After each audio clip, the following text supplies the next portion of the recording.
Bom dia, sou Clara Magalhães, sou registro de cirurgia do Hospital Municipal Souza Guiar, com o chefe de serviço, o Dr. Salame. Esses são os meus colegas residentes e os meus preceptores. Vamos falar hoje sobre a síndrome de Dange Walker. Em 1914, Dange Blackfan reconheceram a associação entre dilatação cística do quarto ventrículo e a ausência parcial ou total do verme cerebelar em associação com a hidrocefalia. Em 1943, Walker e Taggart refinaram a descrição e em meados de 1950, Bendo utilizou pela primeira vez o termo de síndrome de Dange Walker para caracterizar tais achados. Essa é uma das malformações cerebelares congênitas mais comum, tem uma prevalência estimada em 1 para cada 5.000 nascidos vivos, uma discreta predominância do sexo feminino sobre o masculino. Bom, ela se encaixa na classificação de malformações do monoencéfalo e que tem um maior desenvolvimento do mesênquima adjacente, que vai atingir tanto o cerebelo quanto a meninge próxima. A partir do robicéfalo, a gente vai dar origem ao metencéfalo e mieloencéfalo, e o metencéfalo vai dar origem à ponte do cerebelo, vai ter essa malformação, levando a malformação da parte superior do quarto ventrículo. No que diz respeito à patologia macroscópica, o que a gente vai observar é uma fossa posterior alargada, um deslocamento superior do clitóris e dos seios venosos, uma dilatação cística do quarto ventrículo, uma hipoplasia, uma genesia de verme cerebelar. A hidrocefalia ela não é critério diagnóstico, mas a gente sabe que tem uma associação bastante forte. A gente sabe ainda que o ângulo do fastígio ele vai estar mais reto ou vai estar ausente nesses pacientes. Na patologia microscópica, a gente vai ter um cisto tipicamente formado por 2 camadas, a externa de piaracnoide e a interna de apígio, e pode haver alguns emergências cerebelares na parede do cisto. Isso era mais observado quando se fazia a ressecção da parede do cisto, o que não é hoje em dia, é uma conduta que hoje em dia tem sido mais abandonada. E provavelmente existe a patência dos forames de lúcido de margem de, por isso levando ao aumento dessa dilatação. Isso, já falar um pouco mais para frente, porque alguns pacientes ao nascer são relativamente compensados e depois compensam, isso tem uma certa participação. Bom, falando um pouco da embriologia normal, o desenvolvimento cerebelar ele vai se iniciar na 9ª semana de gestação. Os hemisférios eles vão se originar dos lábios rômbicos e os lóbulos eles vão se desenvolver da porção anterior para posterior e vão se fundir no meio para formar o vértex. O plexo coroide do quarto ventrículo e do forame de margem de eles vão começar a se formar a partir da 10ª semana, uma semana após o início do desenvolvimento cerebelar. E o acúmulo de líquor dentro dessa cavidade é que vai levar à formação do quarto ventrículo. A gente vai lembrar um pouquinho o conceito da área membranosa anterior e da área membranosa posterior, que vai influenciar nas alterações que a gente tem tanto do aspecto de Dange Walker e não só da síndrome. Bom, o cerebelo ele vai se diferenciar da porção dorsal do mesencéfalo e a ponte da porção ventral. E eles vão ficar separados pelo quarto ventrículo. Vai ter uma trama vascular, que ele vai dar origem ao plexo coroide, vai dividir o quarto ventrículo tanto na área membranosa anterior quanto na área membranosa posterior. E defeitos em cada uma dessas tramas é que vão dar origem a defeitos diferentes. Essa indução vai ser para formar o plexo coroide e vai ter influência do mesoderma que está próximo, adjacente. A porção rostral da área membranosa anterior vai dar origem aos lados rômbicos, que vai dar origem aos hemisférios cerebelares e que a partir dessa fusão, em torno da 15ª semana, na linha média, vai formar o vértex. E é isso que a gente vai tratar dessas alterações, nessa aula sobre alterações nessa via.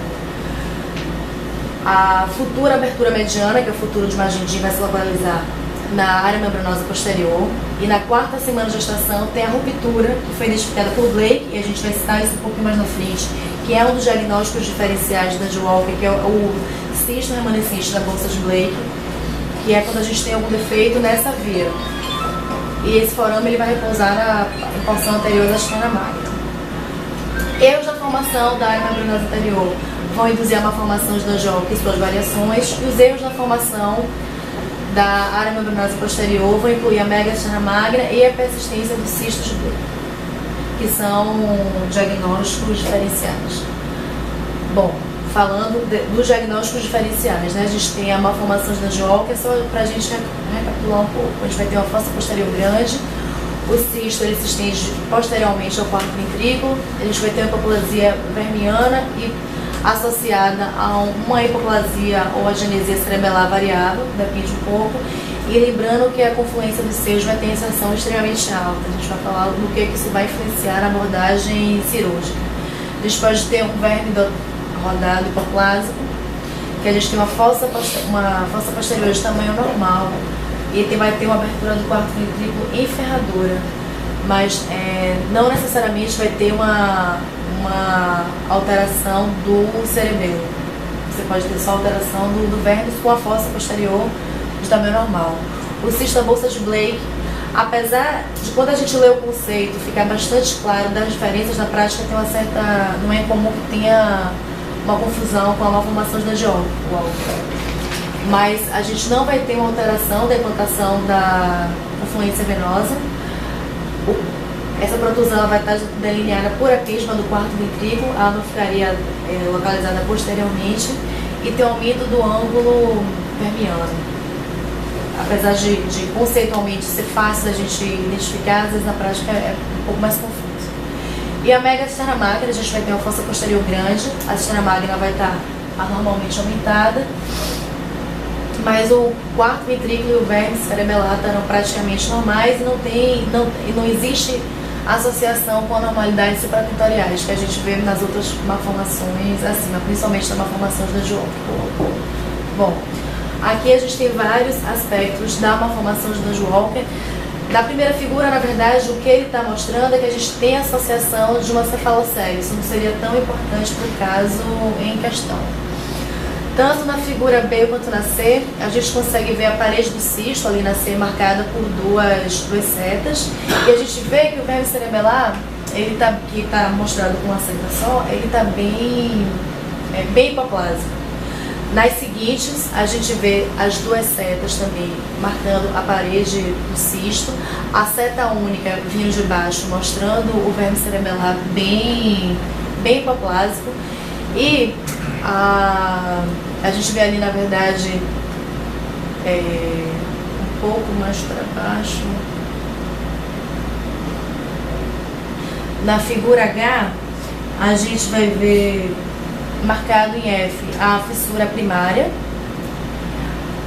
vindo de cima. De baixo seria um ângulo fastigial, que a gente vê que ele está deslocado em todas as outras incidências. Na última, na I, ela não está tão deslocada, mas na H a gente vê que ela está bem achatada e bem deslocada. Basicamente, os lobos vermianos que a gente mais identifica é tanto o cume quanto o declive, até porque a gente está fazendo a marcação da fissura primária no meio. E são vários aspectos de Dandiol-Walker, na verdade. Aqui na primeira a gente tem, e a gente vê que a gente tem uma implantação bem alta da confluência dos seios, um deslocamento bem importante. Na primeira figura a gente vê só uma mega cisterna magna, e nos outros a gente também tem a malformação de Dandiol-Walker com maior ou menor expressão da hipoplasia vermiana. Uma das mais mal formadas, na verdade, é onde está mostrado a letra D, onde o verme está mais mal formado. Bom, o quadro clínico ele é extremamente variável. No aspecto Dandiol-Walker, o paciente pode ser assintomático, e na síndrome de Dandiol-Walker, o paciente pode nascer assintomático. A gente vai ver um pouco mais na frente o que fazer quando a gente tem o achado. A hidrocefalia está associada a 86 a 94% dos casos. Você pode ter também no quadro clínico alterações cerebelares mesmo, com ataxia de marcha, nistagmo, uma alteração da cabeça da fala. Normalmente você tem uma descompensação na infância, entre 2 a 9 meses de vida. Essas são crianças que nos primeiros, o acompanhamento da descompensação de hidrocefalia, ele é bem rigoroso no começo da vida. Né? Nos primeiros dias é feito perímetro cefálico diário, depois você consegue espaçar para de 15 em 15 dias, para depois ser mensal, depois semestral, mas o primeiro ano de vida tem que ter um seguimento bastante rigoroso, porque é normalmente quando elas descompensam de hidrocefalia. Tratamento. Pode ser feito shunt, que aí a gente vai ver onde é que vai ser feita a inserção do catéter proximal, se é ventricular ou cisto. Pode ser feita a terceira ventriculostomia ou a ressecção da parede do cisto. Esse shunt nesse paciente tem uma taxa de complicação maior do que em outros casos de hidrocefalia simples. A terceira ventriculostomia pode haver algumas dificuldades técnicas, principalmente se você tiver distorção do terceiro ventrículo, um espaço baracnoide pré-pontino estreito. A gente vai ver um pouquinho mais para frente, às vezes esse paciente tem inserção alta da basilar. Isso não é uma contraindicação para fazer a terceira ventriculostomia, mas a gente sabe que é um fator que vai dificultar a técnica. E essa abordagem tem uma falha de 30% até 23% dos casos. A ressecção da parede do cisto é uma técnica que vem caindo em desuso. Sobre o shunt, considerando como procedimento de escolha, apesar de ser controversa, a posição do catéter é proximal. A patência da aqueduta é pré-requisito para ter shunts, principalmente se você estiver fazendo ventricular. Existe associação de estenose da aqueduta nesse paciente, mas a patência deve ser, como a gente já falou, deve ser considerada, a não ser que você tenha alguma coisa que fale contra. Se você não tiver nada que fale contra, você considera que ele é patente, mesmo sabendo que tem essa associação. Tem uma redução do volume do ventrículo distrito entre 41% e 88% e redução do tamanho do cisto entre 31% a 62%. Ou seja, você vai ter, muitas vezes você tem achados indiretos de que está funcionando esse shunt. É mais a melhora clínica. Às vezes você não vai ter uma melhora radiológica expressa, tanto no ventrículo quanto no cisto. Pensando numa derivação ventricular. Vantagem, é uma facilidade, fácil de ser posicionado e é menos provável de migrar se ele estiver mal posicionado. Diversos autores sugerem como primeira escolha para descomprimir o compartimento supratentorial, são esses os autores, mas você tem que ter atenção à distorção anatômica, principalmente lesão do seio transverso. Lembrar que todo o seio, toda a tórcula, ela está deslocada superiormente. Então isso já é uma certa dificuldade para você fazer a colocação da DVP. Se for uma criança que é menor, que ainda tem a sutura aberta, você tem uma certa tranquilidade, porque você pode ir pela própria sutura. Para você fazer uma derivação cisto-peritoneal, tem uma facilidade muito grande do posicionamento, devido ao deslocamento superior do clitóris. É mais difícil de você errar, né? A fossa posterior está bem grande. É infrequente você ter o colapso do cisto, então o risco de obstrução é aparentemente baixo, mas lembrando que você pode ter um exame pós-operatório que não lhe diga que está funcionando. Você vai se guiar pela história clínica, pelos dados clínicos de melhora. E esses são os autores que consideram a derivação do cisto como primeira escolha. A trepanação suboccipital justa lateral à linha média pode ser considerada como ponto de entrada. Ele também pode ser feito mais lateralmente, fazendo uma entrada paralela ao ossário do quarto ventrículo. Não tem muito uma diretriz de vamos entrar nesse ponto. Você entra no cisto onde for mais confortável para o cirurgião. As complicações relacionadas à hiperdrenagem, apesar de serem frequentes, ocorrem e são um pouco mais catastróficas do que na hiperdrenagem pela derivação ventricular. Você pode ter um hematoma de fossa posterior, um coramento do tronco cerebral e herniação crônica cerebral. É um pouquinho mais desconfortável essas complicações quando a derivação está no cisto. E as válvulas de baixa pressão são contraindicadas nesse caso. Antigamente, você fazia uma derivação dupla, você derivava tanto o cisto quanto o ventrículo. Isso era principalmente nos casos de estenose de aqueduto, em lugares que você não tinha condições de fazer uma terceira ventriculostomia. Atualmente não costuma se fazer essa derivação dupla, porém caso faça, se faz um conector em Y, para você não ter grandes diferenças de pressão, para você não correr o risco de estar drenando o ventrículo numa pressão e o cisto em outra pressão. E você também diminui o número de dispositivos. No que diz respeito à endoscopia, o objetivo seria criar uma comunicação entre o sistema ventricular e o espaço subaracnoide com pré-requisitos anatômicos. Você tem que ter um ventrículo suficientemente dilatado. Às vezes você pode ter uma certa dificuldade técnica se eles não estiverem tão dilatados, apesar de ter hidrocefalia presente. Permeabilidade presumível do espaço subaracnoide, que até que você prove o contrário, pensa-se que tem. e ausências de malformações. Fica desconfortável fazer em agenesia do corpo caloso, porque você pode ter escape do líquido para o espaço subaracnoide da convexidade, você estaria só modificando o local do acúmulo. Você também teria uma continuação de uma hipertensão licórica.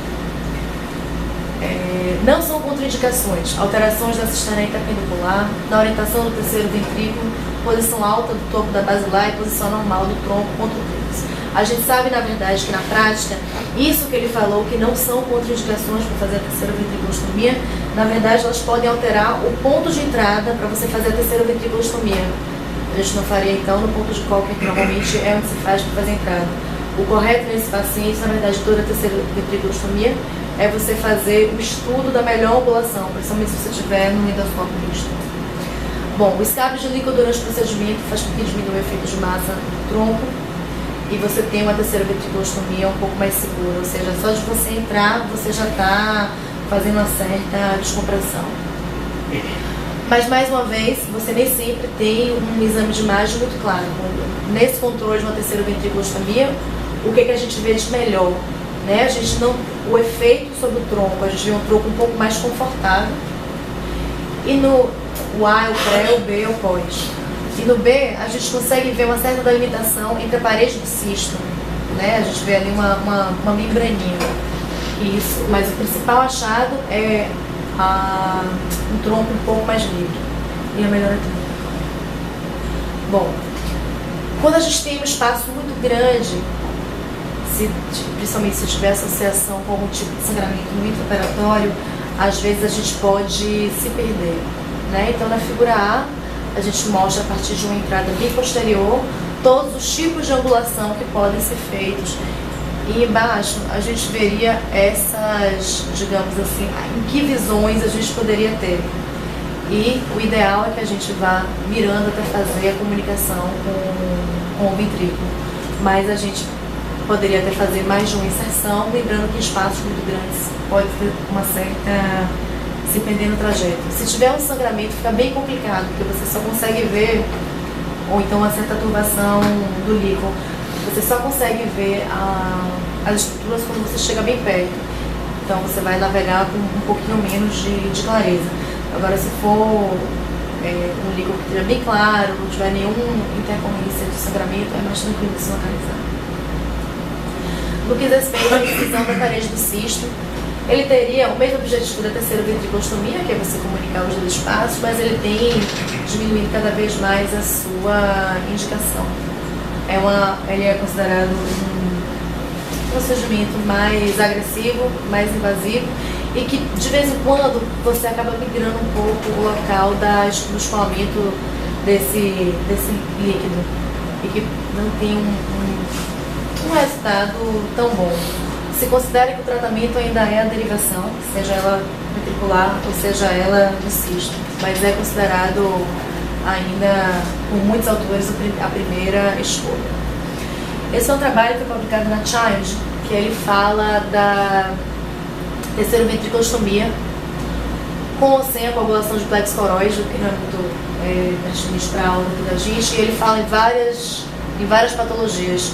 E o que ele cita da Indad Walker é que eles tiveram essas taxas de sucesso, né? Variando entre 52% a 76% de taxas de sucesso. Claro que para você ter uma taxa de sucesso na terceira ventriculostomia, você tem uma indicação precisa, que é precisa assim, você já espera uma certa taxa de sucesso quando você tem a taxa de sucesso da terceira ventriculostomia, que também foi outro trabalho que foi publicado na Child. Ele vai levar em consideração a idade, a etiologia e a presença ou não de shunt prévio. Nesse paciente, normalmente, os que se pensam em fazer uma terceira ventriculostomia direto é porque eles não tiveram a presença do shunt anterior. Ainda não é muito bem caracterizado qual seria a melhor forma, mas muitos serviços usam a derivação. E aqui a gente falando, na verdade, das complicações que a gente poderia ter de herniação cerebral relacionados ao shunt, né? Porque há problemas no shunt. Por que a gente poderia ter isso? Uma malfunção do cateto proximal, uma hiperdrenagem da fossa posterior, e a gente vai prestar atenção nisso quando a gente diz qual é a pressão que a gente está dando nessa válvula. Por isso que a gente citou no começo que as válvulas de baixa pressão não são indicadas, porque é mais fácil você ter essa hiperdrenagem.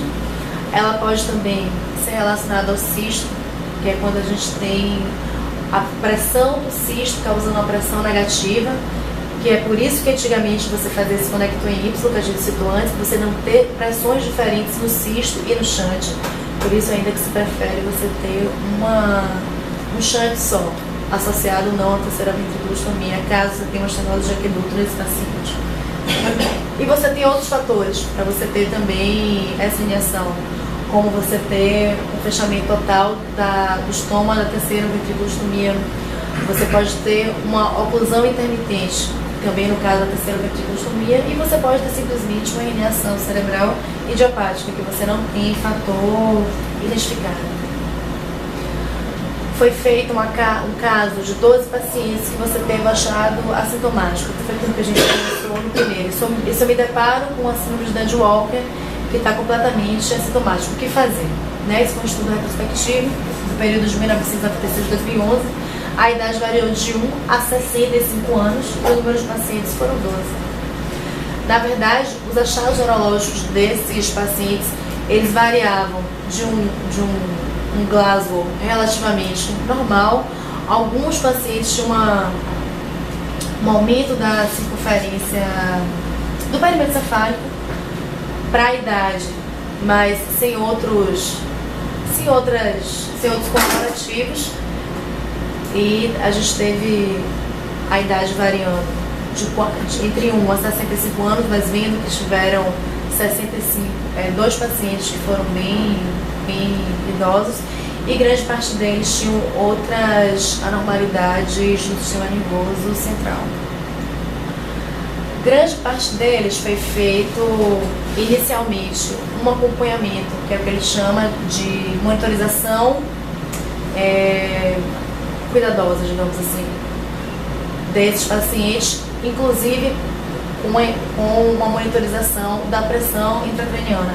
Alguns desses pacientes foram submetidos, inclusive, à monitorização invasiva, mas todos eles foram feitos uma monitorização de quadro clínico bastante próxima, rigorosa, digamos assim. E o follow-up variou de 4 a 8 anos, perdão, de 2 a 8 anos, e a maioria deles foram mantidos sem tratamento mesmo, só de observação.